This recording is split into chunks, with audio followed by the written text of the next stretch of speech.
साथियों, कैसे हैं आप सभी। उम्मीद है सभी लोग अच्छे होंगे। चलिए आज की क्लास को स्टार्ट करते हैं। जो कि ये आपका प्रीवियस ईयर पेपर है 20 नवंबर 2016 का जो आपका एग्ज़ाम हुआ था। 256 पोस्ट इसमें थी। जो कि ये एग्ज़ाम जो है आपका जो है ऑफलाइन हुआ था। उसी में से जो आपके हिंदी के प्रश्न पूछे गए थे उसी को आज हम सॉल्व कराने वाले हैं। ऐसे ही प्रश्न आपको आगे भी पूछे जाएंगे। जो कि आपका अभी जनवरी में जो है आपका एग्ज़ाम प्रस्तावित है। तो चलिए देख लीजिए कैसे प्रश्न यहाँ पर पूछे जाते हैं। तो पहला प्रश्न यहाँ पर पूछा गया था, यह डैश शीशा है जिसके आर पार देखा जा सकता है। यानी जिसके आर पार देखा जा सकता है उसके लिए एक शब्द क्या बनेगा। तो यहाँ पर जो है पारदर्शक होगा। ऑप्शन नंबर 3 इसका बिल्कुल करेक्ट आंसर होगा। अगला प्रश्न आपसे पूछा गया था, डैश ने परीक्षार्थी को नकल करते हुए पकड़ लिया गया, यहाँ पर होगा। तो यानी ये नकल करते हुए किसने पकड़ा है ये आपसे पूछा गया था। तो यहाँ पर जो है निरीक्षक इसका बिल्कुल करेक्ट आंसर हो जाता।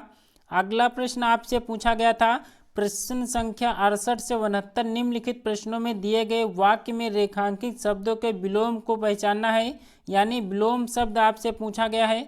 अर्बन का लक्षण है, यानी जीवन का जो है लक्षण है। और किंतु ठहराव का क्या है ये आपसे पूछा गया है। तो जिसका ठहराव का जो है मृत्यु विलोम हो जाएगा। ऑप्शन नंबर बी इसका बिल्कुल करेक्ट आंसर होगा। अगला प्रश्न आपसे पूछा गया था, यह बालक इतनी अल्पायु में ही अत्यंत मेधावी है, मेरा आशीर्वाद है कि यह डैश हो। यानी अल्पायु का जो है विलोम शब्द क्या होगा। तो दीर्घायु इसका बिल्कुल करेक्ट आंसर होगा।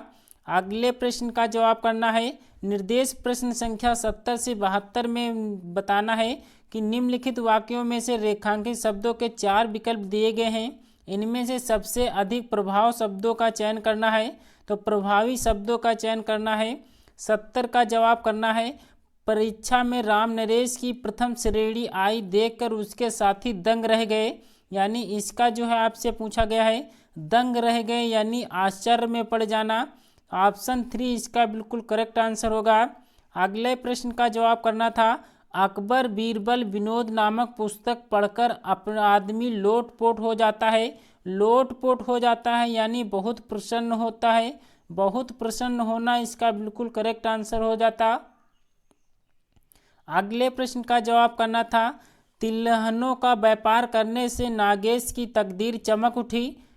तो इसका जो जवाब होगा यानी भाग्योदय होना। तो ऑप्शन 3 इसका 2 जो है इसका बिल्कुल करेक्ट आंसर हो जाता। प्रश्न का जवाब करना है। ऐसे प्रश्न जो है आपके 1-2 प्रश्न आपको यहाँ पर देखने को जरूर मिलेंगे। यहाँ पर जो है स्वस्थ मानव की बुद्धि ठीक हो जाती है।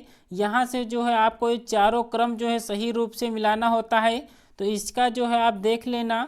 ऑप्शन नंबर ए जो है वा या रा ला वा जो है इसका बिल्कुल करेक्ट आंसर होगा। यानी मानव स्वास्थ्य की बुद्धि ठीक रहती है यहाँ पर जो है, और स्वास्थ्य और मानव की बुद्धि जो है मंद हो जाती है, जिससे उसकी जो है क्या हो जाती है, स्मरण शक्ति खत्म हो जाती है।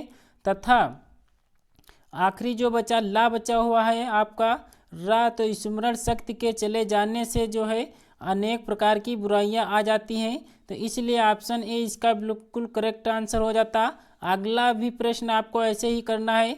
दीपावली के पुनीत पर्व पर जो यहाँ पर है पूरा करना था। तो इसका जो है जवाब जो है 2 हो जाता। वा रा ला या जो है इसका बिल्कुल करेक्ट आंसर हो जाता। आप देख लेना। मैं आपको अगले प्रश्न पर ले चलता हूँ। निर्देश प्रश्न संख्या 75 से 76 आपको बताना है। विलोम के लिए 4 शब्द दिए गए हैं, उनमें से सही विकल्प चुनना है आपको। तिरस्कार का जो है विलोम शब्द क्या होगा। तो तिरस्कार का विलोम शब्द जो होता है वो सम्मान होता है। अगला प्रश्न आपसे पूछा गया था, काल्पनिक का विलोम शब्द क्या होगा। काल्पनिक का जो विलोम शब्द होगा वो वास्तविक होगा। ऑप्शन 3 इसका बिल्कुल करेक्ट आंसर होगा।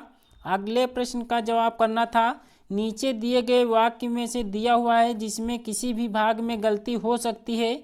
वाक्य में जिस भाग में गलती हो उस क्रम में 1, 2, 3 का चयन कीजिए। यदि गलती ना हो तो उसका उत्तर जो है 4th में देना था। तो 77 का जवाब आपसे पूछा गया था, हरी भरी घास पर ओस की बूंदें ऐसा प्रतीत होती हैं कि मानो सुंदर चमकीले मोती हों। यानी कोई गलती नहीं है। कौन सा इसका करेक्ट आंसर था। तो बूंदे ऐसा प्रतीत होती हैं, ये जो है बिल्कुल गलत होगा। ऑप्शन 2 इसका बिल्कुल गलत होगा। अगला प्रश्न भी आपसे यही पूछा गया था कि पेड़ों की ऊंची चोटियों पर छूती हुई सूर्य की किरणें जो है अद्भुत शोभा प्रदान करती हैं, या कोई गलती नहीं है।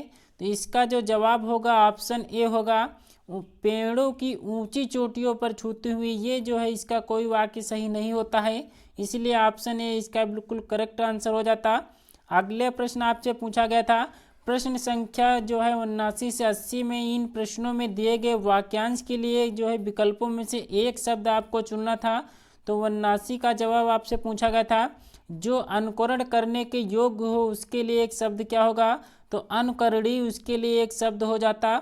ऑप्शन 2 इसका बिल्कुल करेक्ट होता। अगला प्रश्न आपसे पूछा गया था, जो किसी का पक्ष न ले उसके लिए एक शब्द क्या होगा, जो किसी का पक्ष न ले उसके लिए जो है निष्पक्ष होता है। तो ऑप्शन ए इसका बिल्कुल करेक्ट आंसर हो जाता। चलिए दोस्तों, आज की क्लास कैसी लगेगी कमेंट बॉक्स में ज़रूर बताना। 15 क्वेश्चन ही आपके पहले पूछे जाते थे, अब जो है आपके 25 प्रश्न आपके यहाँ पर हिंदी के कर दिए गए हैं, जो कि यहाँ पर जो है पहले जो है हिंदी के 15 प्रश्न और इंग्लिश के भी 15 प्रश्न, यानी जो है 30 प्रश्न आप कुल मिलाकर पूछे जाते थे। लेकिन अब जो है आपका यहाँ पे सिलेबस चेंज हो चुका है। तो देख लीजिए ये कैसे प्रश्न आपके पूछे गए थे, जो कि 20 नवंबर 2016 को जो है ये एग्ज़ाम हुआ था, उसी में जो है ये हिंदी के प्रश्न थे। तो चलिए दोस्तों, आज की क्लास में बस इतना ही, मिलते हैं नेक्स्ट वीडियो में, तब तक के लिए जय हिंद जय भारत।